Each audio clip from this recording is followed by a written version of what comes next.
Bonjour tout le monde, marhaba bikoum pour notre deuxième webinaire.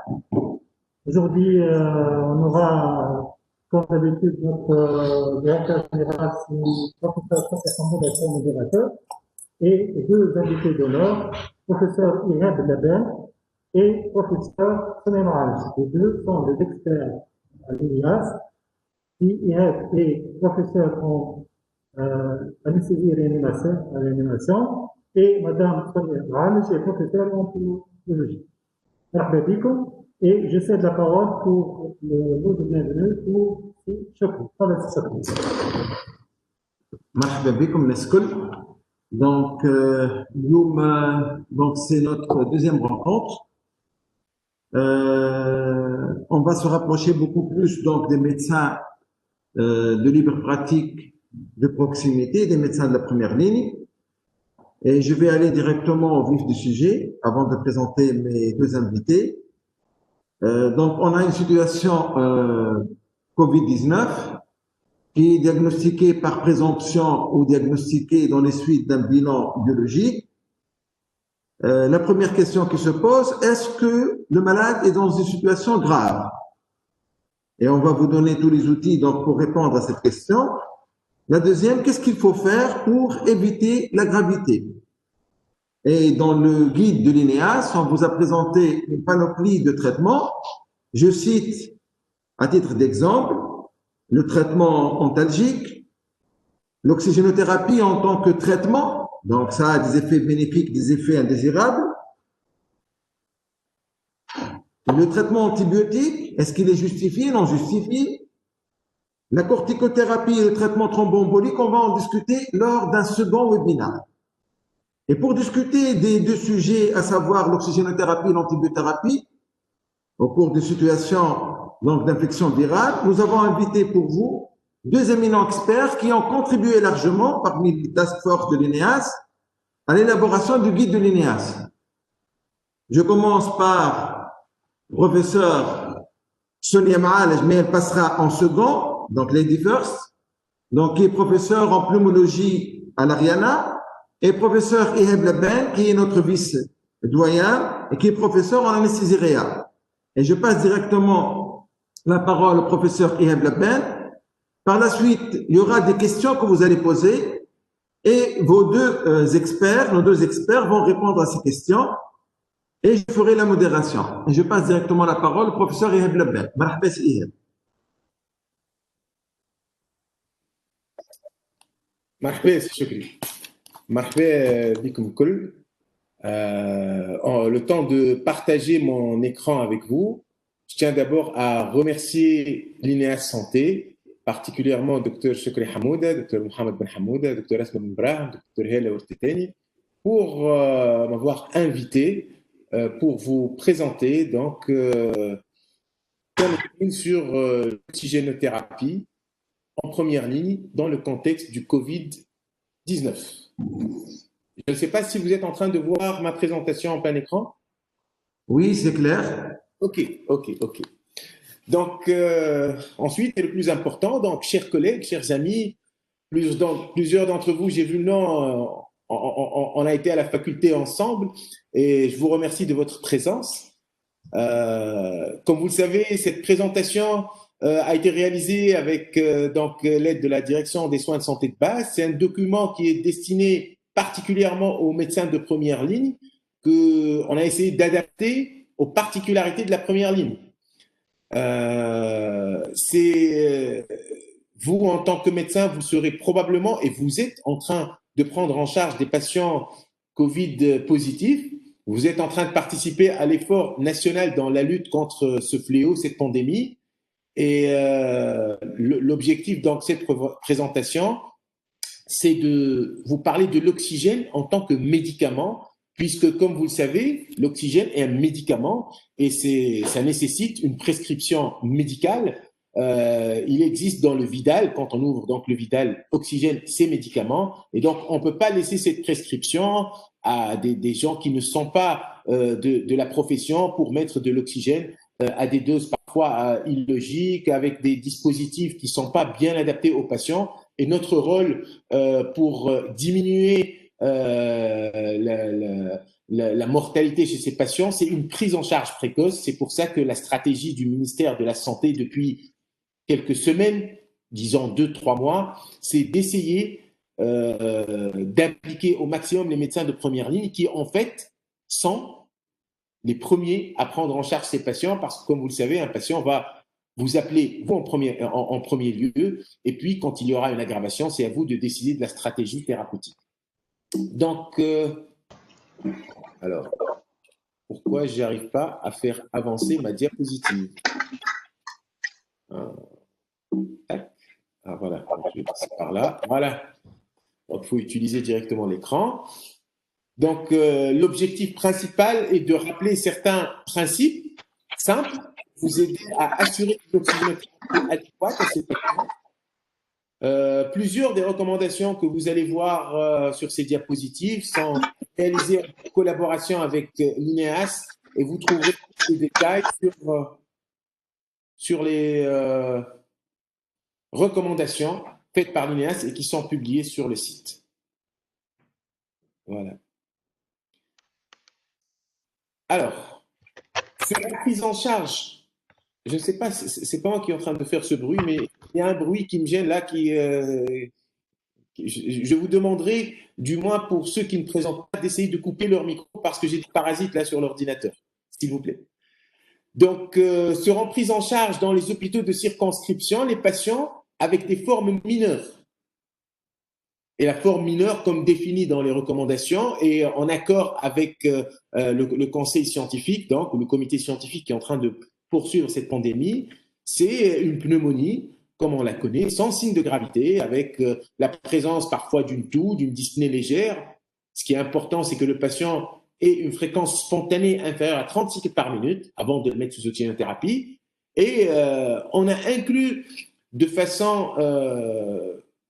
disons, on a inclus la saturation pulsée en oxygène parce que, du point de vue clinique, beaucoup de patients qui ont cette pathologie présentent ce qu'on appelle l'hypoxie heureuse. Ça veut dire que vous serez confronté probablement à des patients qui ne sont pas très dyspnéiques, qui ne sont pas gênés sur le plan respiratoire, mais qui, lorsque vous leur mettez le petit oxymètre, vous trouverez des saturations à 85-86%.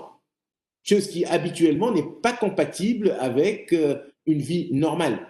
Et donc, clairement, on a inclus la SPO2 pour ceux qui le peuvent, bien sûr, et qui ont certains oxymètres, des petits oxymètres de transport, là, où de vérifier cette saturation qui, parfois, en fait, si on ne la réalise pas, on peut être confronté à des patients en hypoxémie sévère, sans qu'il y ait de retentissement clinique. Et ce tableau-là me rappelle en réanimation le tableau des patients tuberculeux à un stade avancé et qui ne sont pas très hypoxémiques. Quand vous mettez l'oxymètre, vous êtes étonné parce qu'ils ont des saturations à 85-86% et qui cliniquement ne présentent pas de signes sévères. Et pour nous, ces patients doivent être pris en charge dans des structures hospitalières parce que en quelques heures, ça peut dégringoler de façon très rapide et ils passent d'une saturation disons à 90%, une saturation à 70-60%. Je suis sûr que vous avez vu au cours de votre exercice des patients qui se sont aggravés très rapidement. Et bien sûr, de plus en plus, on est en train de voir des patients avec des tableaux digestifs de gastro-entérite. Ces formes mineures simples, donc, logiquement, sont justiciables d'une hospitalisation dans les structures de première ligne, puisqu'ils peuvent s'aggraver rapidement et on ne va pas chercher à contacter le médecin à 2 heures du matin lorsqu'on est loin, donc il vaudrait mieux qu'il soit hospitalisé. Et puis bien sûr les formes mineures avec comorbidité, notamment l'hypertension artérielle, le diabète, surtout s'ils ne sont pas bien équilibrés. Il a été démontré par des études scientifiques que plus un diabétique est déséquilibré, plus il est à risque de développer des formes sévères. Donc l'un des principes de prévention qu'on est en train de véhiculer actuellement, c'est d'essayer d'avoir des patients équilibrés. Un diabétique ne peut pas rester avec 3-4 grammes de glycémie.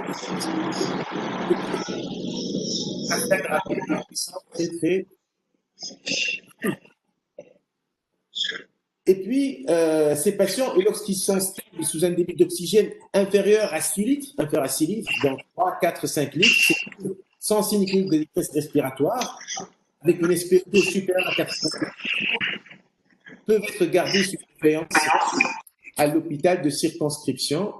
Je ne sais pas comment on peut couper le micro de Dr Gallouz parce que j'ai l'impression qu'il y a beaucoup de bruit derrière. Donc, cette prise en charge médicale précoce permet certainement d'améliorer les patients, d'améliorer l'hématose. Ça permettrait de garder une bonne oxygénation tissulaire, d'éviter qu'il y ait une souffrance tissulaire parce que nous sommes de plus en plus confrontés, et notamment les 2-3 dernières semaines, à des patients qui arrivent trop tard aux urgences, à des patients qui arrivent directement et qui nécessitent 15 litres, qui nécessitent 16 litres d'oxygène et qui ont déjà fait s'ils ont une athéromatose, donc avec un risque d'accident vasculaire cérébral.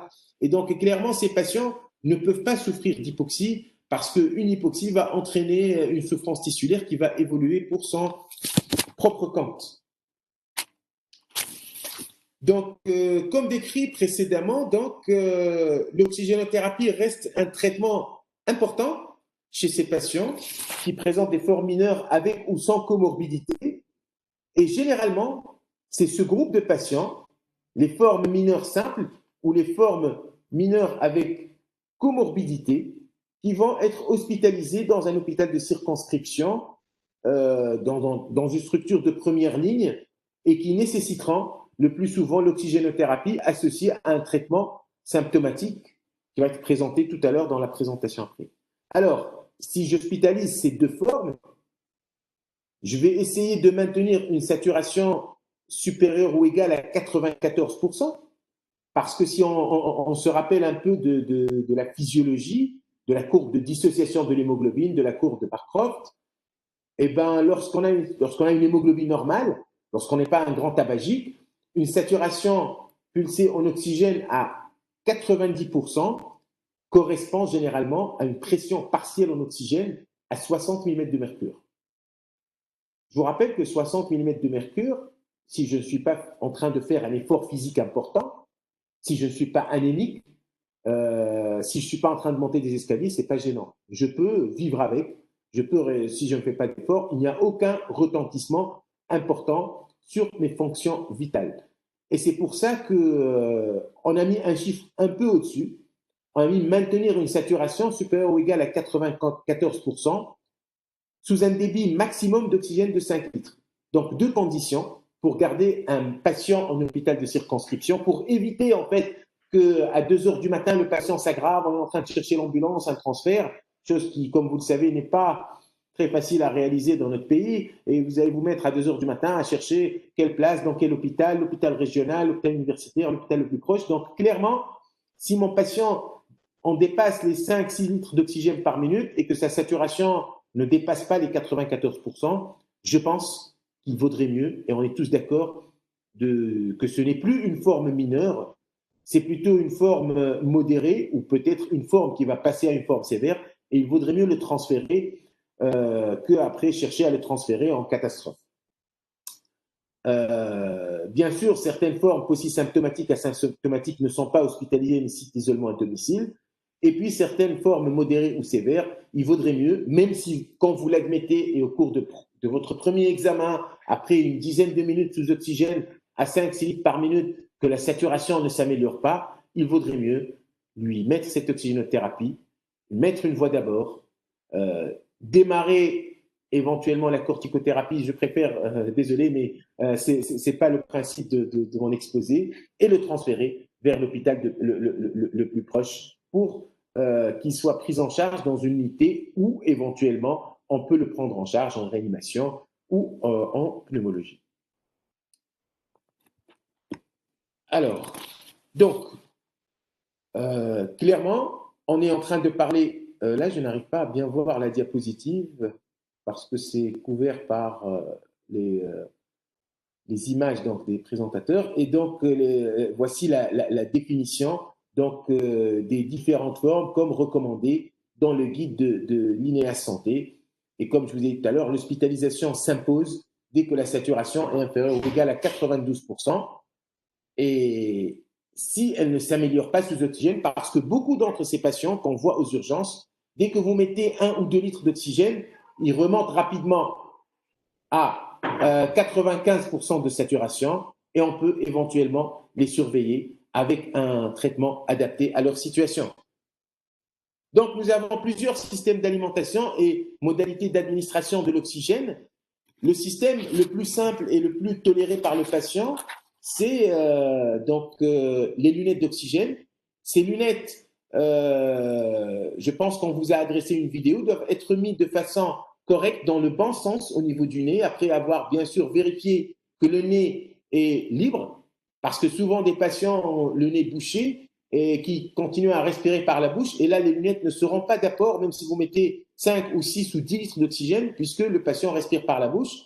Et le fait de les mettre en les passant derrière le nez et en adaptant,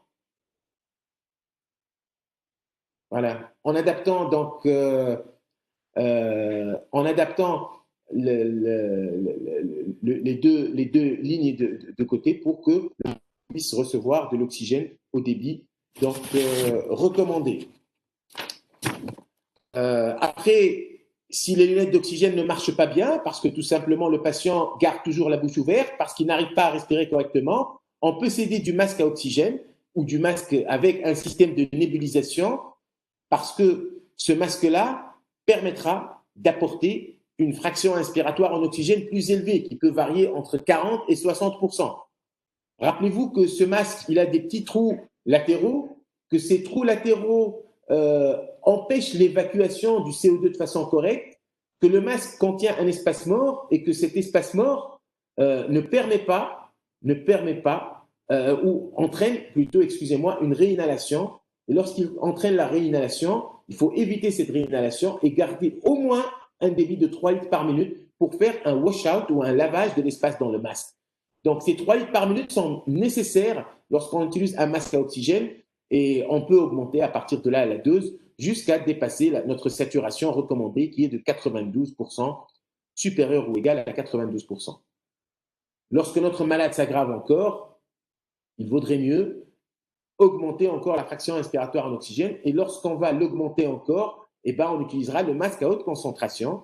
Le masque à haute concentration permet d'atteindre des fractions inspiratoires en oxygène aux alentours de 70, même 80% lorsqu'il est bien appliqué, lorsque ses bords sont étanches, et puis lorsque le sac est rempli d'oxygène.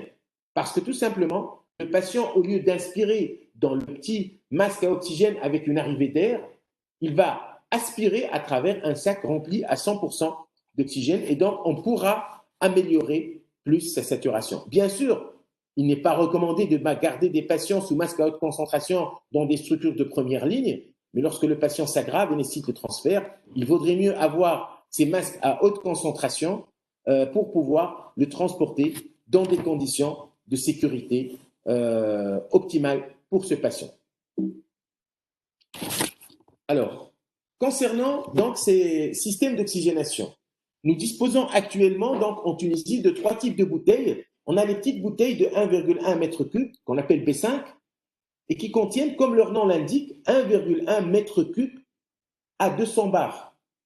Ça veut dire qu'ils vont contenir 1600 litres à 200 bars lorsqu'elles sortent de l'usine.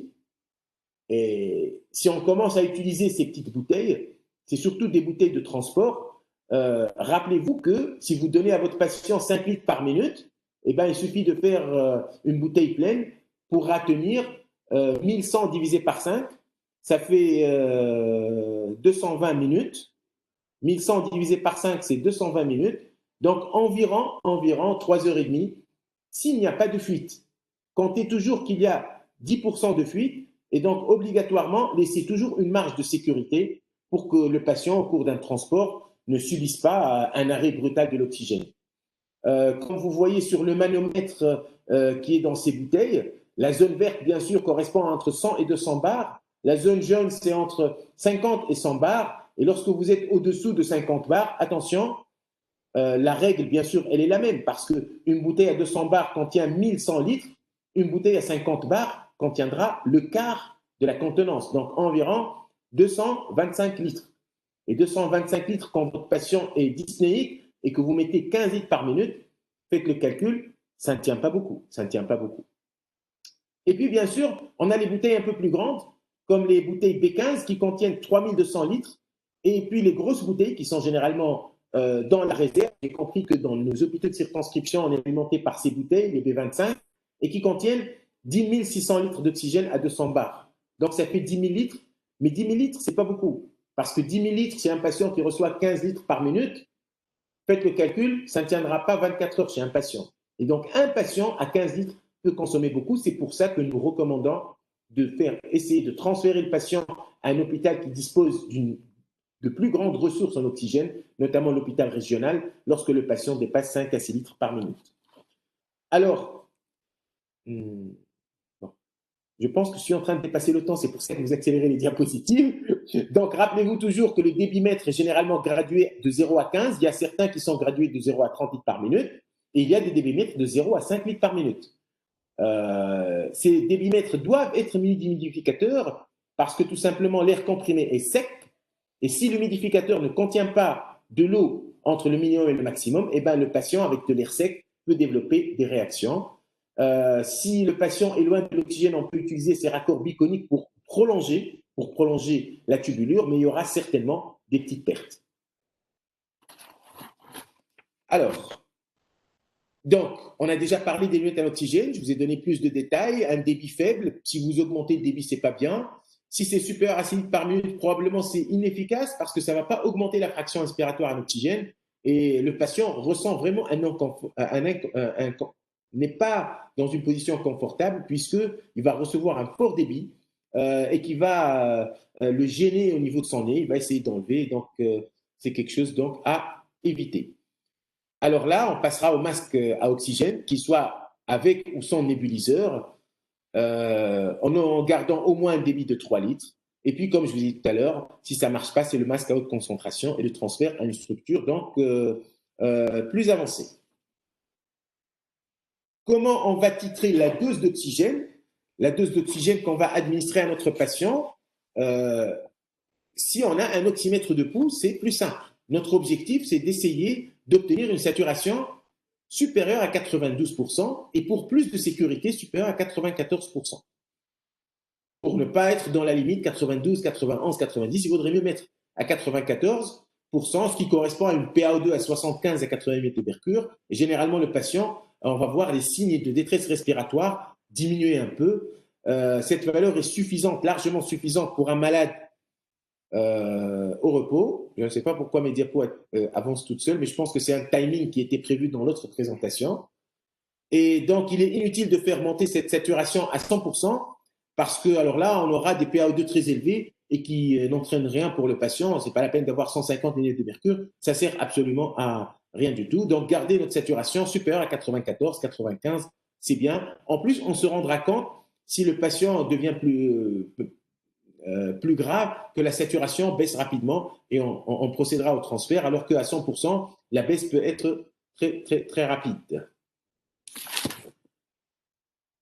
Alors, avant d'entamer une oxygénothérapie, c'est un patient Covid positif, il est important, puisqu'on va se rapprocher de lui, on va se rapprocher de son nez, de sa bouche, avec un risque de se faire contaminer.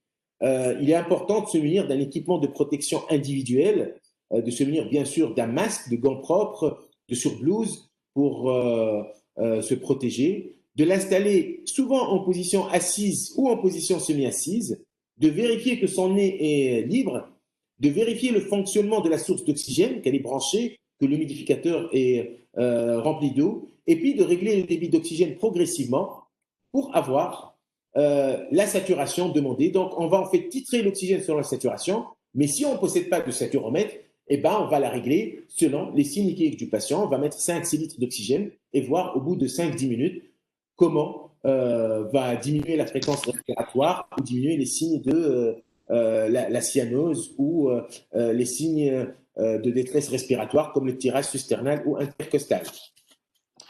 Donc, juste un petit rappel pour les oxymètres. Il y en a les oxymètres petits portables, les oxymètres intégrés au moniteur.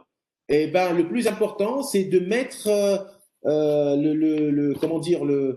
l'infrarouge, le signal infrarouge au niveau de l'angle et pas au niveau de la pulpe.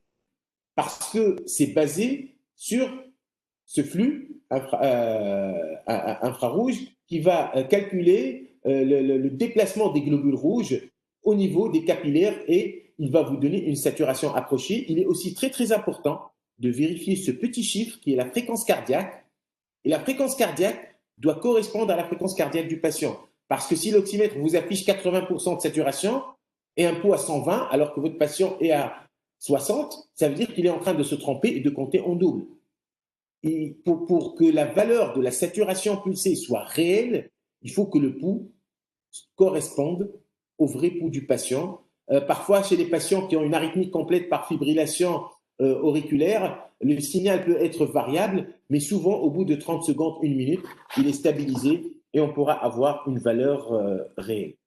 Rappelez-vous que les signes cliniques sont très, très importants et que notre métier en tant que médecin, c'est de surveiller la clinique, pas uniquement une valeur de saturation, et ce n'est pas sur la valeur de saturation uniquement qu'on va décider le transfert.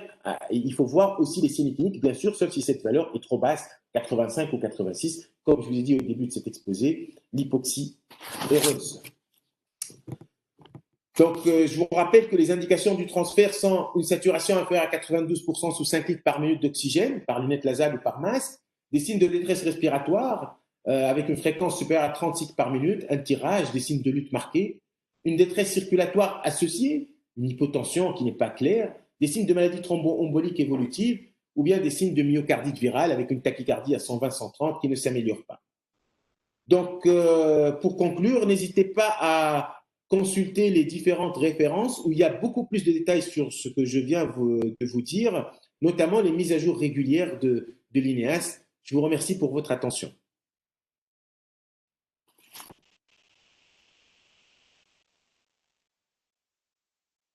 Merci, professeur, pour cette présentation pratique. Et puis, on passe directement donc à la deuxième présentation et on laissera les questions pour la fin. Donc, je passe la parole au professeur Sonia Maalish pour nous parler d'antibiothérapie au cours de cette période de Covid-19. Fadal, Madame Maalish.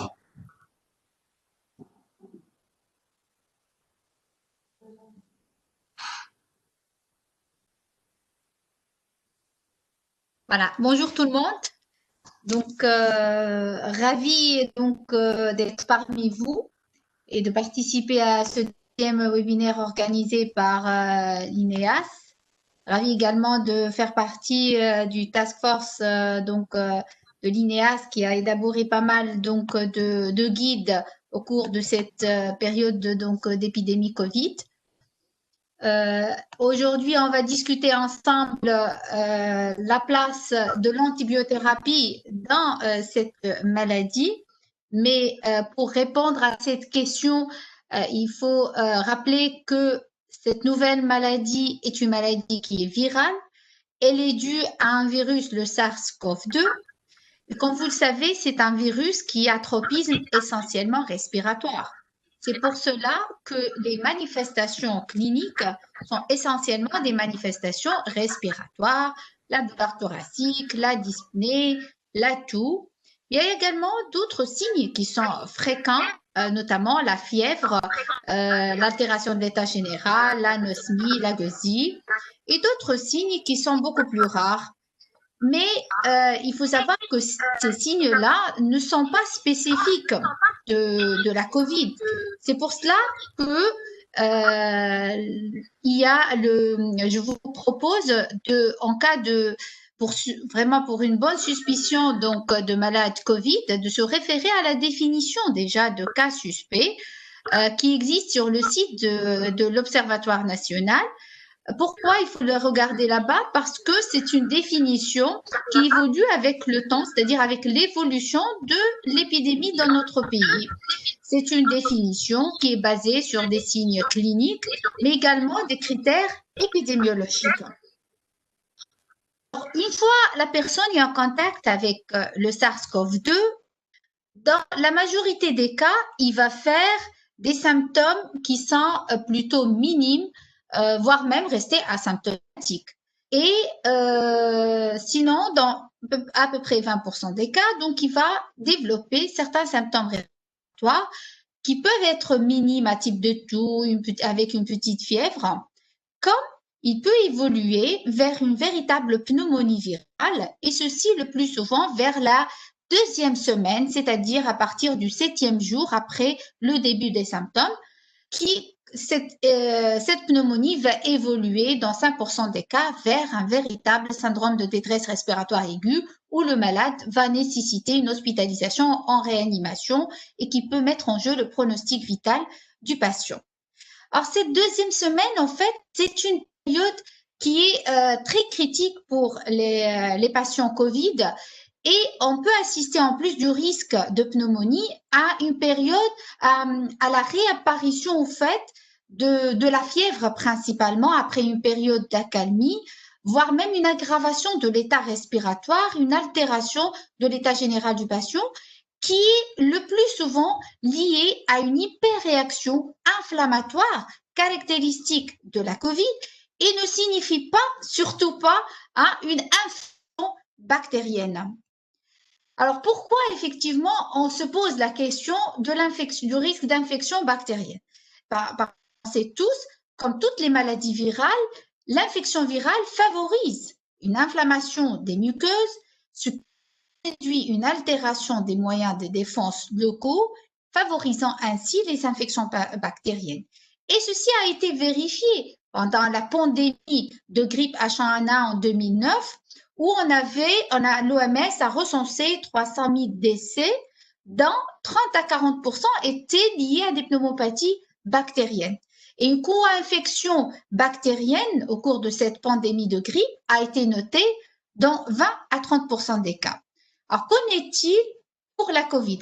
Est-ce qu'on est vraiment exposé à un risque d'infection bactérienne lorsqu'on fait la COVID?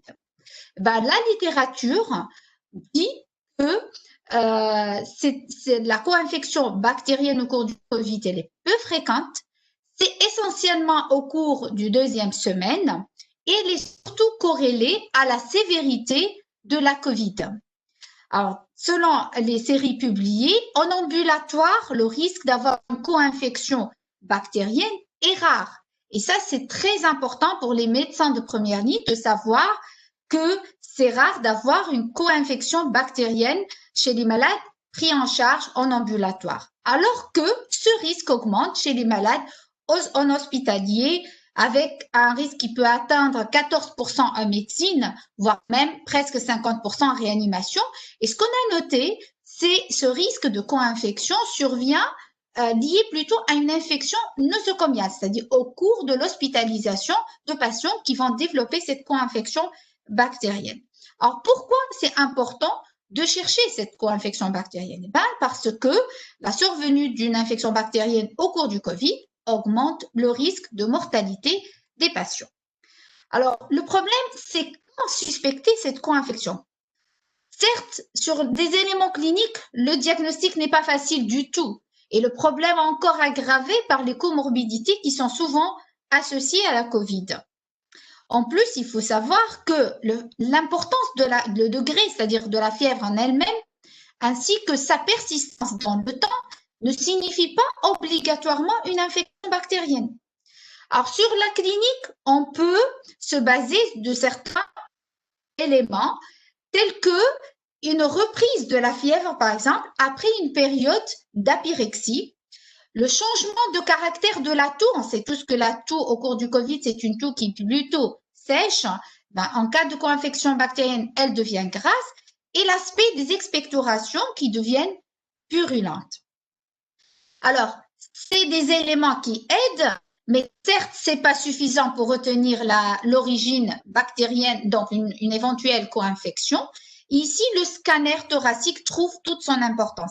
C'est pas l'étendue des lésions, peu importe 25, 50 ou plus 70% donc d'étendue des lésions, mais c'est plutôt le type de lésion qui est important à considérer pour dépister une co-infection bactérienne et non pas l'étendue des lésions.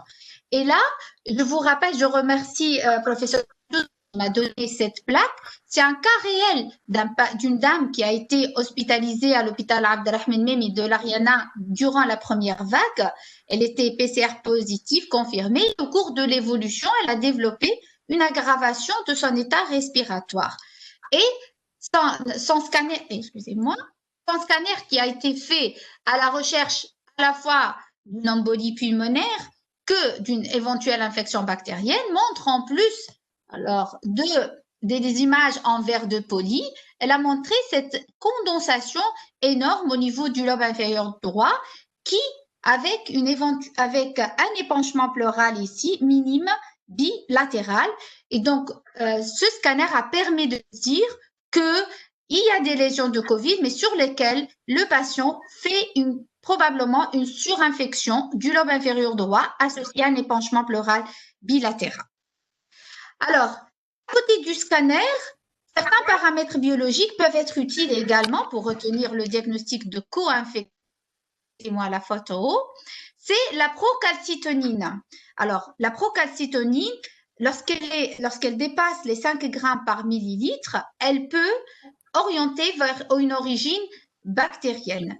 C'est pas la CRP, parce qu'on sait que la CRP peut être élevée au cours du Covid et des valeurs qui dépassent les 100, on les a vues donc au cours du Covid, mais c'est surtout la procalcitonine qui trouve toute sa place pour retenir une co-infection bactérienne. Alors, donc devant des signes cliniques qu'on a vus, la reprise de la fièvre, devant des images avec la toux qui change de caractère et les crachats purulents, un scanner thoracique évocateur et une procalcitonine élevée, il faut compléter donc une origine, donc une co-infection bactérienne suspectée et des prélèvements bactériologiques sont souhaitables. Certes, c'est pas si facile à faire en ambulatoire, mais bien sûr, il faut essayer donc d'avoir l'étiquette bactériologique. Sinon, on peut retenir le diagnostic sur les arguments cliniques, scanographiques et le dosage de procalcitonine. Donc, en fait, en pratique, on est en première ligne et on est face à un patient qui est deux cas de figure. Soit il est suspect probable de Covid, et là on a la définition de l'Observatoire national, soit il est confirmé Covid. Alors, dans le cas où il est suspect ou probable Covid, là, la première étape, et pour tous les malades Covid, il faut chercher des éléments de gravité, comme a dit professeur Ben tout à l'heure, qu'il faut chercher des éléments de gravité en vue de transfert de patient. Et les éléments de gravité, là, vous avez dans le guide établi par l'INEAS, donc, ces différents éléments pour déterminer la sévérité donc de la forme clinique et indiquer oui ou non l'hospitalisation du patient. Mais en dehors des cas où il y a des signes de gravité, la conduite, si on est face à des symptômes respiratoires et donc on suspecte une co-infection bactérienne, s'il y a vraiment des arguments épidémiologiques et cliniques qui sont en faveur d'une pneumopathie à SARS-CoV-2, parce que là, je suis dans une situation de probabilité et non pas de confirmation. Donc, si j'ai des arguments solides en faveur d'une pneumopathie à SARS, eh ben, je peux ne pas entamer d'antibiothérapie en attendant la confirmation par PCR du diagnostic de Covid. Mais si j'ai pas des arguments solides, et je n'ai pas la preuve non plus que c'est une Covid, je dois entamer, comme toutes les pneumopathies, une antibiothérapie communautaire, bien sûr, une antibiothérapie probabiliste en attente du résultat du RT-PCR. Et si la RT-PCR s'avère positif, il faut arrêter l'antibiothérapie, ça n'a pas de sens de continuer les antibiotiques, mais si la PCR est négative, il faut continuer les antibiotiques et la durée dans ce cas-là, elle est de 7 à 10 jours, comme toutes les pneumopathies communautaires. La deuxième situation, je suis suspect ou probable Covid et j'ai pas des éléments de gravité, mais j'ai des arguments donc d'infection bactérienne documentée sur le scanner, la procalcitonine, voire même un prélèvement bactériologique. Là, l'antibiothérapie sera entamée, empirique bien sûr, Et même si j'ai des arguments épidémiologiques en faveur de l'infection Covid, là aussi, si j'ai des arguments donc en faveur d'une co-infection bactérienne sur la clinique, le scanner et la procalcitonie, donc il faut entamer une antibiothérapie empirique. Le deuxième cas de figure, j'ai un patient qui confirme Covid. Là, normalement, l'indication de l'antibiothérapie n'a pas de sens du tout, sauf si soit j'ai une infection bactérienne documentée, soit je suis face à une forme grave. C'est les malades qui sont sous fort débit d'oxygène, c'est des malades qui nécessitent au-delà de 10 litres d'oxygène sous masque haute concentration ou qui sont intubés, ventilés, donc sous ventilation mécanique dans les services de réanimation ou s'il y a des éléments en faveur d'un choc septique. Chez ces malades-là, on entame une antibiothérapie. La durée sera toujours la même, 7 à 10 jours, sauf s'il fait des complications, s'il développe un épanchement pleural purulent ou bien s'il développe une suppuration pulmonaire, un abcès pulmonaire, donc il faut prolonger bien sûr la durée de l'antibiothérapie. Il faut proscrire comme antibiotique une fois il y a une place à l'indication. Alors en ambulatoire, on regarde si la personne est saine, on peut, comme toute pneumopathie communautaire, donner une amoxicilline ou bien macrolide si la personne est allergique au bêta-lactamine. Sinon, si on est face à un sujet âgé ou bien qui présente des comorbidités, il faut élargir le spectre en donnant amoxicilline acide clavulanique ou bien un macrolide, donc en cas d'allergie. Si sur ce terrain particulier, le patient développe, il a des signes à l'imagerie en faveur d'une pneumopathie interstitielle, là, le traitement doit être double, amoxicilline acide clavulanique plus macrolide, et la durée sera prolongée à 10 jours. Là, vous avez dans le guide de l'INEAS les macrolides qu'on peut proposer à nos patients avec les différentes doses. Et pour le cas des comorbidités, lorsque je parle de sujets âgés avec des comorbidités pour lesquelles il faut élargir le spectre, certes, c'est pas n'importe quelle comorbidité, c'est des comorbidités qui sont si on veut dire, sérieuses, si on veut dire, c'est pas une HTA banale bien équilibrée sous traitement, mais c'est le cas des insuffisants cardiaques, rénaux, hépatiques, les diabétiques, les patients bronchopneumopathes chroniques obstructifs, BPCO, ou ceux présentant des maladies cérébrovasculaires, voire même une néoplasie évolutive, ou bien les patients en état grabataire.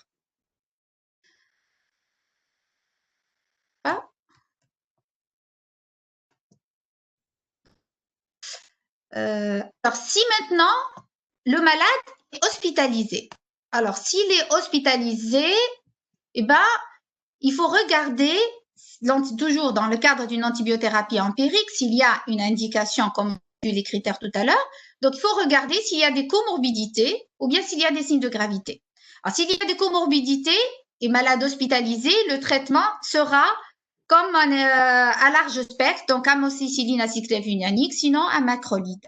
Mais s'il y a des signes de gravité, il faut une antibiothérapie plus agressive, si je peux le dire, avec une céphalosporine de 3e génération, céphotaxime à la dose de 1 g F3 ou ceftriaxone, la rocéfine, 2 g par jour, associée à macrolide. Donc, c'est une bithérapie en cas de signes de gravité.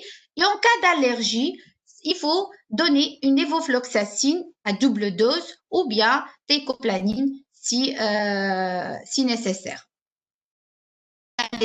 Franchement, la teicoplanin à laisser pour les malsures antibiogrammes parce que c'est une antibiothérapie quand même pour laquelle on veut pas avoir des résistances.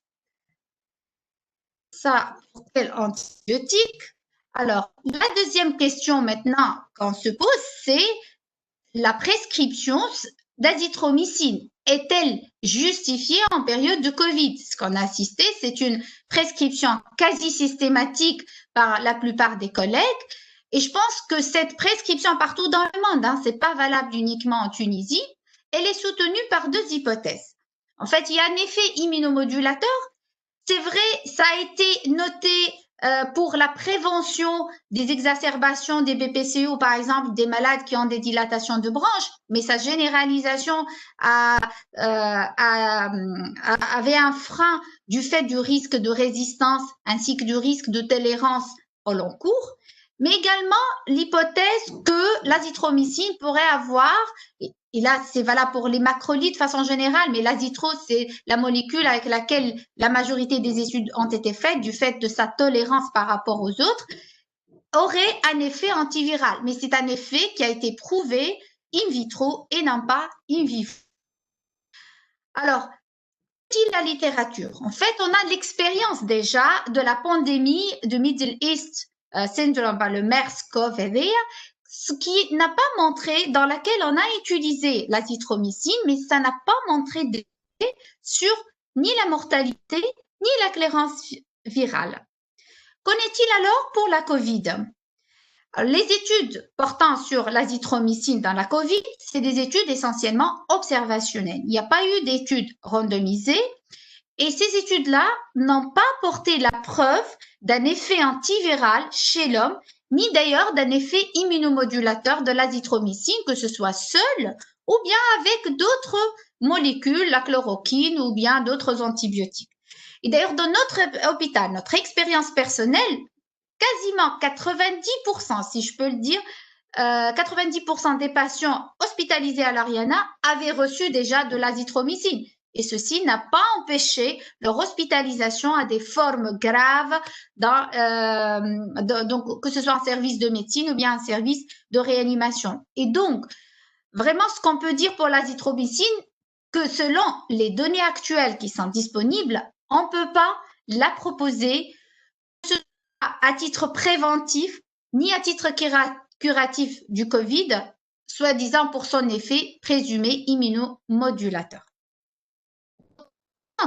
À la question de l'antibiothérapie dans la Covid.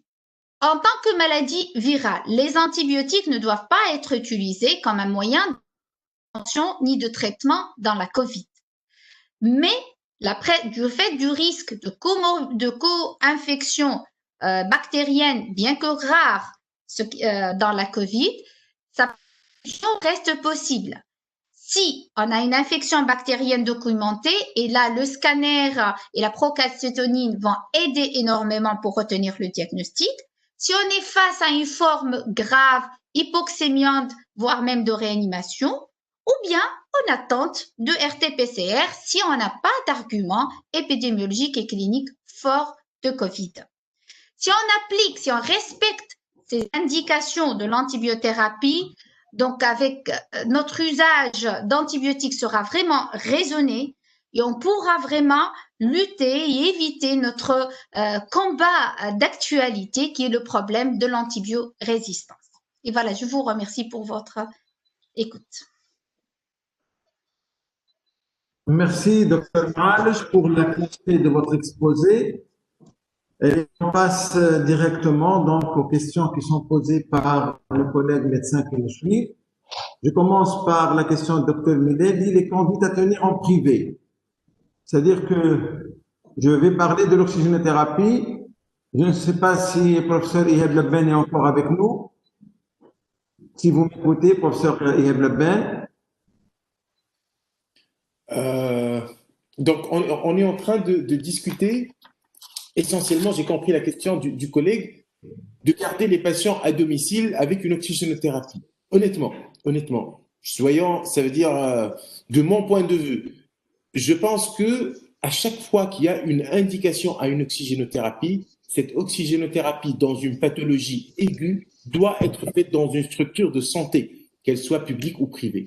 Donc, si j'étais le médecin traitant à 2 heures du matin au chevet d'un patient qui est toxique avec une saturation à 88%, j'ai ma petite bouteille avec moi pour les situations d'urgence, il s'améliore, il remonte à 93, 94, je préfère qu'il soit hospitalisé, je lui conseillerais d'être hospitalisé.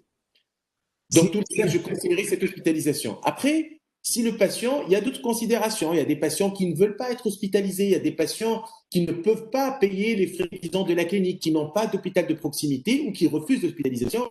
C'est au patient de décider.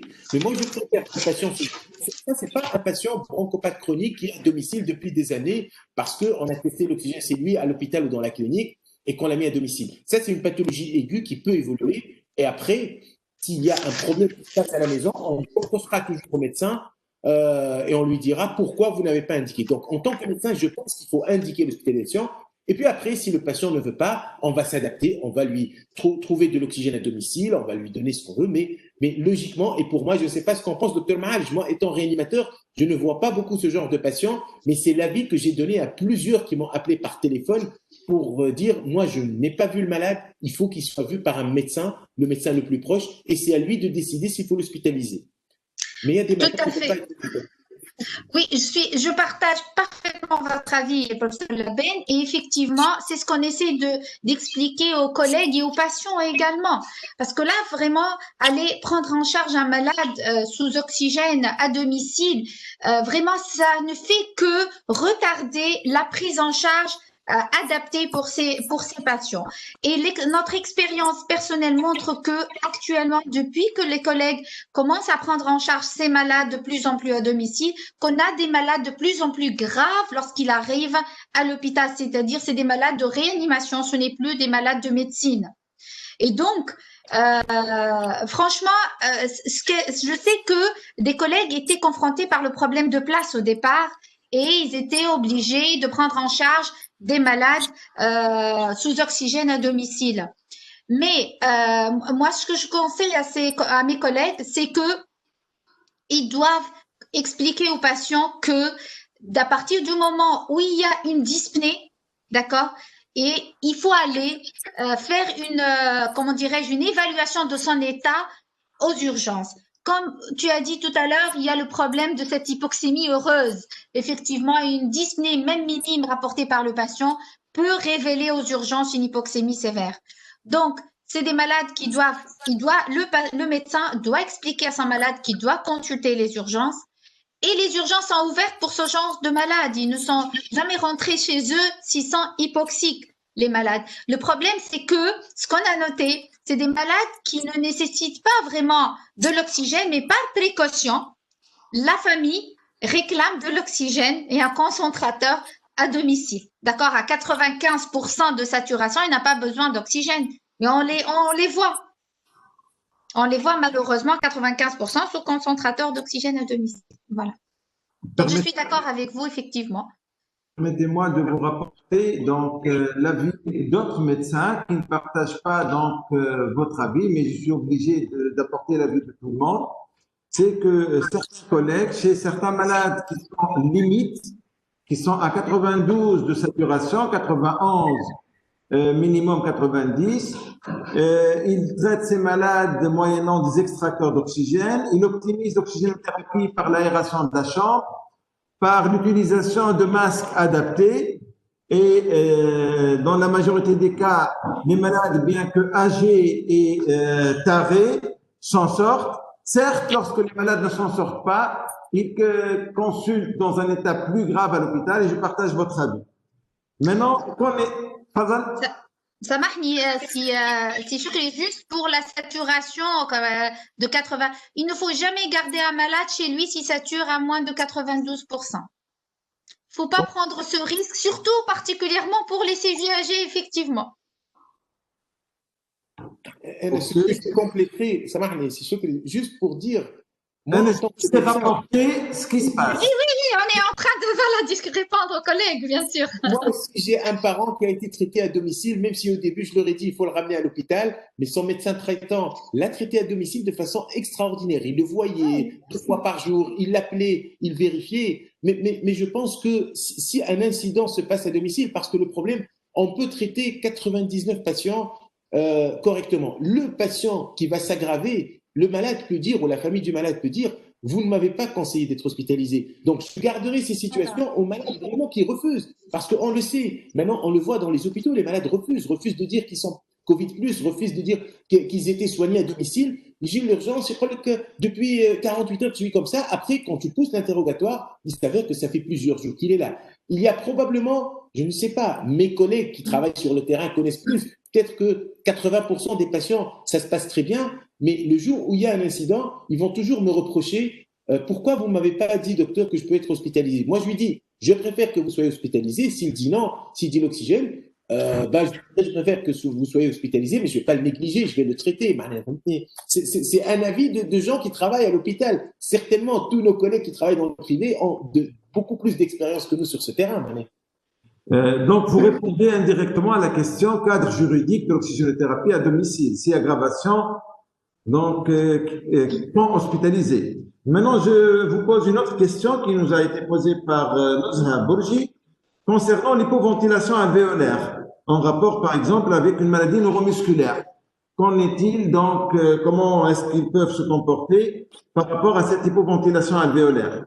Est-ce que vous pouvez, Dr. Ihab Lebben, nous parler des deux composantes de la respiration, à savoir la ventilation alvéolaire et l'hématose? En fait, pour cette question, la réponse va être difficile. Parce que si c'est des patients hypoventilants alvéolaires, donc c'est des patients qui auront de façon basique une hypoxémie. Donc c'est des patients qui vivent d'habitude avec 92-93% de saturation, avec une hypercapnie. Et là, j'ai compris, ça veut dire, la question va dire, on va leur donner de l'oxygène, ils vont déprimer leur centre respiratoire, comme on a vu ça sur les bancs de la faculté, et ils risquent de faire l'arrêt respiratoire. En fait, moi, en tant que réanimateur, je vais répondre, et j'essaie après la réponse de Dr. Mahalj. L'oxygène, quand il est prescrit, c'est pour corriger une hypoxémie. Si on a un objectif thérapeutique, si on a un objectif à 93, 94 chez ces patients, bien sûr qu'on ne doit pas le dépasser. Je ne vais pas mettre 5 litres d'oxygène pour le mettre à 100% de saturation. Je vais le remettre à sa saturation de base. Et ces patients tolèrent très très bien l'hypoxémie puisqu'on est habitué à les voir aux urgences. Ils arrivent avec 85, 84, avec des petits signes de détresse respiratoire. Il suffit de mettre un peu de ventilation non invasive. Ils s'améliorent, de corriger un peu donc, les problèmes respiratoires. Mais si je me rappelle bien, on parlait de pathologie neuromusculaire, hein, de toutes les pathologies. Neuromusculaire, moi je serais la plus exigeante pour les hospitaliser parce qu'une pathologie neuromusculaire, c'est comme jouer sur la corde, quoi. Il suffit de basculer de quelques points en millimètres de mercure et on est du mauvais côté. Et il suffit d'améliorer quelques points et on est du bon côté. Mais ce bon côté nécessite quand même une surveillance constante. Cette surveillance constante, à mon avis, ne peut pas se faire par la famille, ne doit se faire que par un personnel, disons, qualifié, qui puisse surveiller le moment exact où le patient va basculer et avoir plus de matériel à côté de lui, plus d'oxygène, plus de respirateurs ou d'intubation, quoi. Moi, je pense que c'est beaucoup plus grave, ces patients, et je pense qu'il vaudrait mieux les hospitaliser ou bien vraiment assurer une surveillance sans relâche, quoi, sans relâche. Maintenant, pour la clarithromycine, on va changer de sujet, on va aller à l'antibiothérapie. Possède-t-elle un effet immunomodulateur, Dr. Mahalj?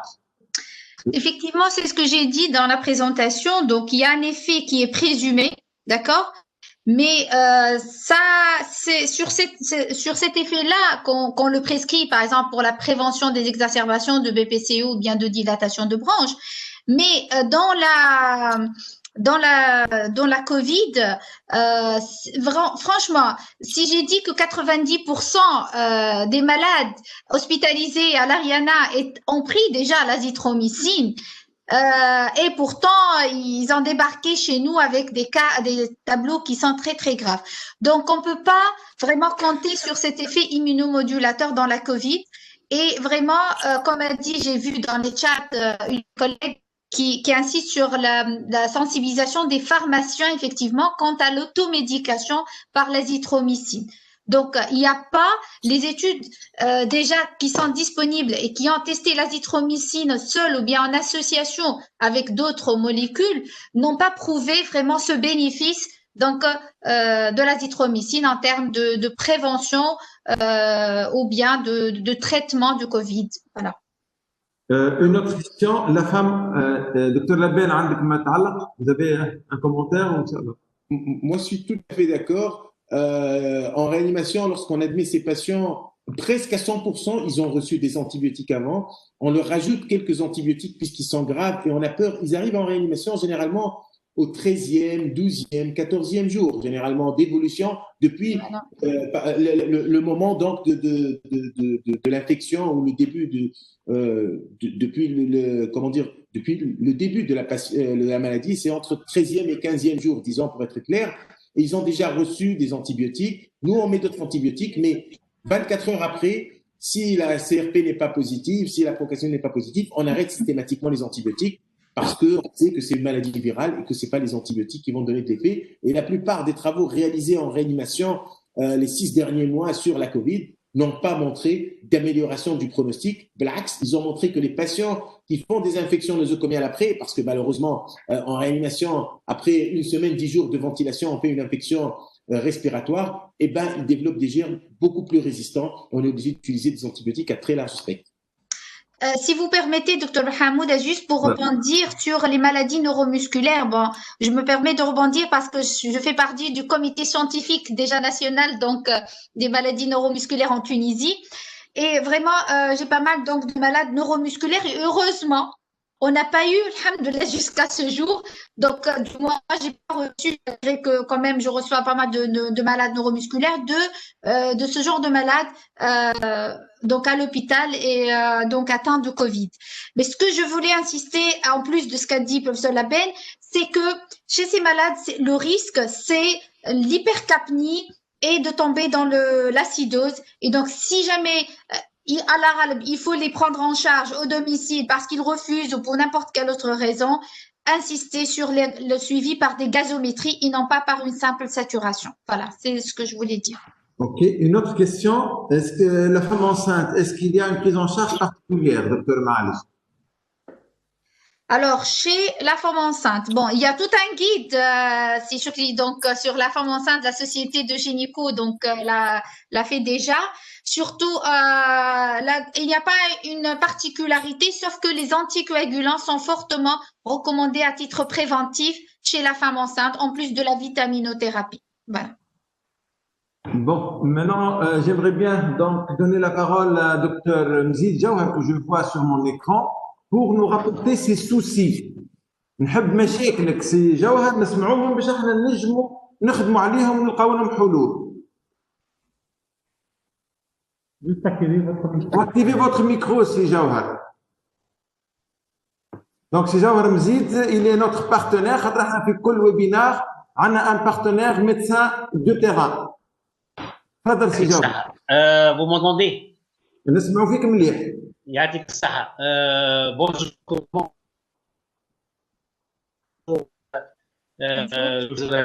Professeur Label, professeur Maharij et tous les participants. Je m'excuse d'être un peu de venir un peu en retard parce que comme je l'ai dit avant, j'avais des engagements antérieurs. Je suis ravi d'être avec vous, bien que je n'ai pas donc suivi toutes les communications de nos confrères, professeur Maharij et professeur Label. Ceci étant, j'étais sur le terrain un peu dans les centres de santé de base, donc dans quelques centres de santé de base du Grand Tunis. Et ce que j'ai pu voir un peu.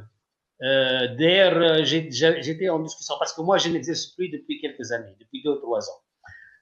Mais je suis toujours en contact avec de la société civile avec les confrères dans la première ligne essentielle.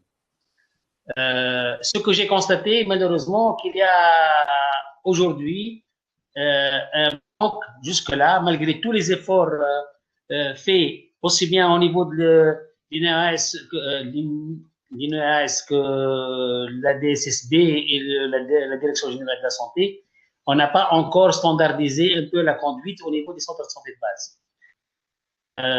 Et donc, un peu, on est encore en tâtonnement, en initiative parfois locale régionale, parfois personnelle, ce qui fait que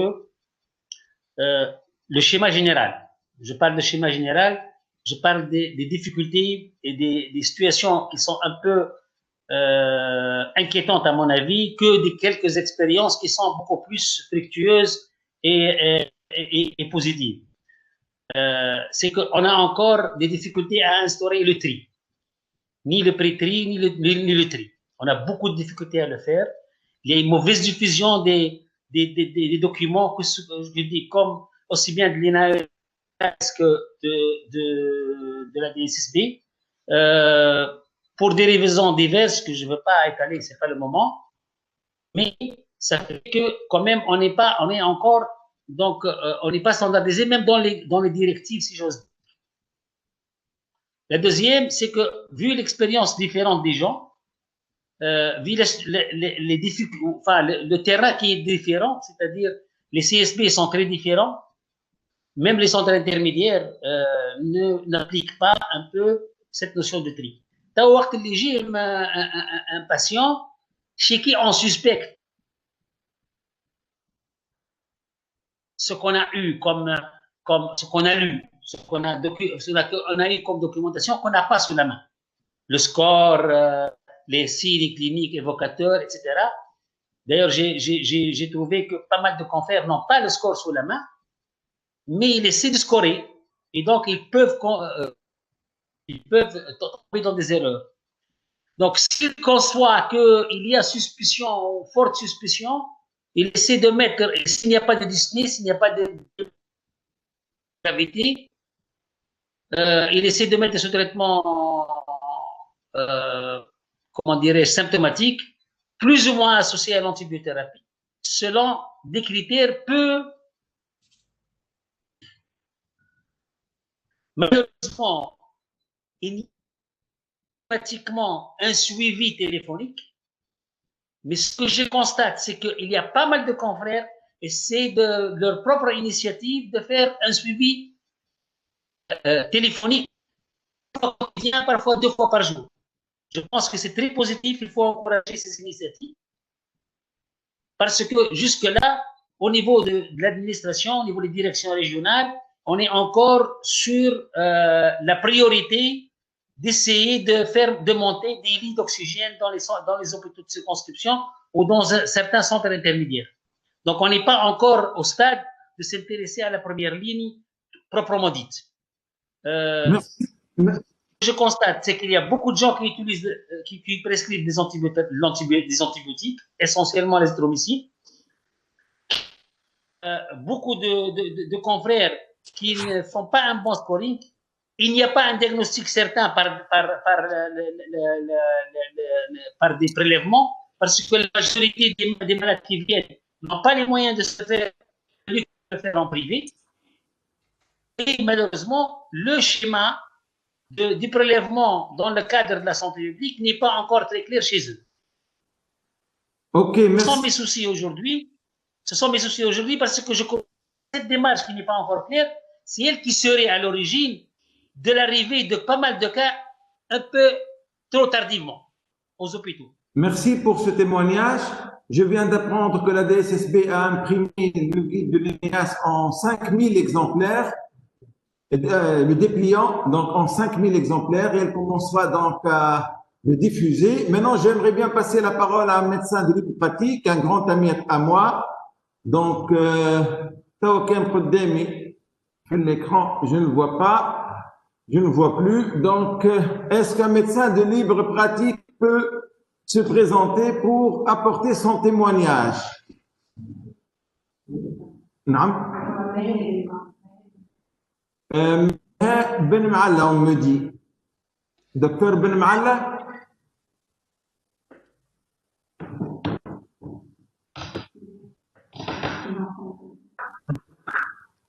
Docteur Ben Maalla, si vous voulez témoigner par rapport à votre expérience dans le secteur privé. En attendant, je vais poser une question à mes deux experts. Y a-t-il intérêt à utiliser la famodine? Professeur Maalish. Y a-t-il intérêt à utiliser la famodine? إيهاب شفتك رفعت سمعك تحب تتكلم؟ Les on a des résultats plus encourageants. Honnêtement, je ne suis pas pour aujourd'hui, mais je laisse la place. On leur donne systématiquement des IPP ou de la famodine parce qu'on prévient l'ulcère de stress en réanimation. Mais honnêtement, en réanimation, je ne pense pas qu'on trouvera tous les malades qui m'attaquent, sans sous traitement pour prévenir l'ulcère de stress. Peut-être que Dr Maal, une réponse. Mais en fait, on n'a pas suffisamment d'études ou de recul ou d'évidence quant à l'utilisation de la famotidine. Il y avait des essais, mais il n'y a pas vraiment de bons essais valides pour dire que vraiment il a une place ou pas. Mais par contre, on le donne souvent rien que pour le problème digestif qui est souvent associé, même en médecine, même en dehors, même pour les malades suivis en externe, en ambulatoire. Donc, souvent, ils ont des épigastralgies, donc des symptômes digestifs associés. On peut donner la famotidine pour les symptômes digestifs, mais pas pour le moment, en attendant le résultat des essais cliniques. Voilà. Donc, on ne doit pas le donner systématiquement, sauf s'il y a signe d'appel digestif. Merci pour cette réponse. Donc aujourd'hui, on a parlé d'oxygénothérapie, d'antibiothérapie. Il faut savoir que la prise en charge d'un malade est une prise en charge globale et je donne beaucoup d'importance à tout ce qui est hydratation et apport azoté. Et je pense que le professeur Ihab Labben donc pourra apporter quelque chose dans ce sens. C'est-à-dire que lorsqu'on suit un sujet âgé qui refuse d'aller à l'hôpital, qui veut rester chez lui, et lorsqu'on est obligé de lui louer un extracteur, donner beaucoup d'importance à sa diurèse. La diurèse, c'est un élément de monitorage très important en extra-hospitalier. On peut vérifier cette diurèse en ce qui concerne la concentration des urines, surtout si jamais le malade n'arrive pas à uriner tout seul et qu'il a des couches, on peut vérifier les couches, voir les urines si elles sont concentrées, deviner par la suite est-ce qu'il est bien hydraté ou pas. Pour tout ce qui est bilan azoté, c'est vrai, on peut pas faire les entrées et les sorties, mais on peut choisir au niveau de son alimentation des choses riches en azote, une alimentation équilibrée, aussi bien en 3 composantes, c'est-à-dire lipides, glucides et protéines, l'apport en vitamines. Donc tout ça, c'est très important parce que ça aide dans la prise en charge globale du malade. Si vous avez quelque chose à rajouter, professeur Ihab Labben. Merci, M. Chokri, tout à fait d'accord. Je vous rapporte un exemple d'un patient qui malheureusement est décédé il y a une semaine, qui a été hospitalisé en réanimation il y a une semaine parce qu'il est arrivé dans un tableau de Covid qui n'était pas sévère sur le plan respiratoire, mais il était en insuffisance rénale anurique parce qu'il était déshydraté. C'était pas un sujet âgé du tout, mais par sa pathologie, il ne recevait pas d'apport calorico-azoté hydrique adapté et il est mort malheureusement pas par la détresse respiratoire, mais par les complications de l'insuffisance rénale, ensuite de l'infection. Et donc, malheureusement, c'était peut-être des choses je pense que tous les collègues suivent ça de très près parce que c'est très, très important d'avoir un état de volémie habituel pour avoir une bonne oxygénation tissulaire. Je voudrais répondre à une question de Dr Chekr que je vois là sur le chat, qu'elle pose là pour nous dire si l'antibiothérapie qu'on a démarrée puis qu'on a arrêtée au moment où on a découvert que la PCR négative serait un facteur favorable pour des infections nosocomiales. Non. Je réponds par non parce qu'on a l'habitude de la réanimation, de prescrire des antibiotiques et d'avoir le courage de les arrêter après 48 heures lorsqu'on reçoit des prélèvements négatifs parce que là, on est dans cette situation, tableau infectieux, PCR positive. Si la PCR est positive et que le patient vient de chez lui, généralement, dans 99,9% des cas, on va arrêter cette antibiothérapie. Et une antibiothérapie de courte durée ne favorise pas les infections nosocomiales ou l'émergence de germes multirésistants. D'ailleurs, maintenant en médecine, si vous vous rappelez, on a tous appris à prescrire des antibiotiques 15-21 jours. Maintenant, on apprend à nos étudiants de prescrire 7 à 10 jours. Et donc, c'est clair que plus l'antibiothérapie est courte, plus le risque d'émergence de germes multirésistants baisse. Merci, professeur Labben. Maintenant, pour annoncer notre prochain webinaire, on va annoncer des problématiques. De plus en plus, on voit ce qu'on appelle la maladie post-Covid. Donc, on voit des malades qui décèdent à J45 après le Covid. On voit des malades qui consultent en neurologie pour des céphalées chroniques après le Covid. On voit beaucoup de choses après le Covid. Et on sait très bien que les deux autres outils thérapeutiques tels que le traitement par les corticoïdes ou par les anticoagulants, donc fait couler beaucoup d'encre. et on aimerait bien en discuter lors du prochain webinaire, puisque en extra-hospitalier, on n'a pas des outils pour quantifier l'inflammation. Est-ce qu'elle est là pour lutter, pour aider la personne à se débarrasser de ce méchant virus, ou elle dépasse son objectif et qu'il faut la moduler? Pour répondre à ces questions, on vous invite à notre prochain webinaire, donc qui vous sera annoncé par mes collaborateurs et qui traitera de la corticothérapie, toujours dans le milieu extra-hospitalier, et le traitement thromboembolique. Et si jamais on ne fait pas de traitement, quel bilan va-t-on demander aux malades en post-Covid pour un suivi ultérieur pour éviter cette fameuse embolie pulmonaire qui peut être insidieuse et qui peut échapper à tout contrôle. Donc, je passe la parole au Dr Mohamed Ben Hamouda pour vous annoncer le prochain webinaire. Merci Mohamed. Merci, c'est Chakri. Merci tout le monde pour votre participation, votre engagement envers notre instance et vers le patient tunisien essentiellement. On est ravis de vous annoncer que on maintient ce rendez-vous hebdomadaire. Ça sera la 3e fois. La prochaine semaine, ce sera le mardi. Et ça sera un webinaire qui débutera, Inch'Allah, en même temps, à 14 heures et qui va traiter du sujet de la corticothérapie et du sujet de ZAOD. Donc, les anticoagulants aura leur place pour ces patients-là. Donc, fixez ce rendez-vous. Encore une fois, merci professeur Lapen pour cette intervention. Merci professeur Maalish pour votre aussi intervention et à notre directeur et Chokri Hamouda pour avoir modéré ce débat. Tous les intervenants, on a pris en considération vos remarques. On est ravis de vous avoir parmi nous. On essaie de traiter à chaque fois au fur et à mesure vos questions. Bientôt, vous sera communiqué un sondage pour vous donner vos avis sur ce webinaire. Et on se donne rendez-vous mardi prochain. Encore une fois, merci et à bientôt. Au revoir. Au revoir.